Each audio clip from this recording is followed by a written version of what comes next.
Tullantılar birbaşa kanalizasiya xəttinə axıdılır. Amma bu cür vəziyyət yalnız bazarlarda müşahidə olunmur. Təəssüf ki, bəzi sakinlər də zibillərini kanalizasiya sisteminə atmaqdan çəkinmirlər. Bu isə yalnız yağışlı havalarda yox, adi günlərdə də kanalizasiya xətlərində tutulmalara gətirib çıxarır.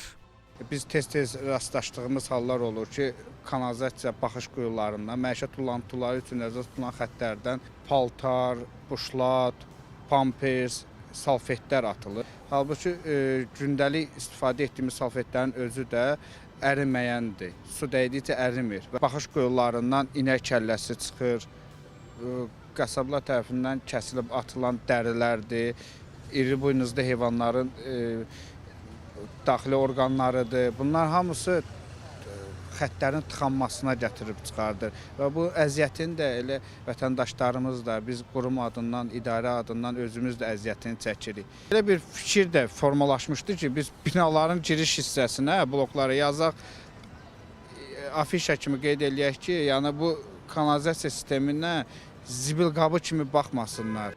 Şöbə rəisi vətəndaşları belə məsələlərdə məsuliyyətli olmağa çağırdı.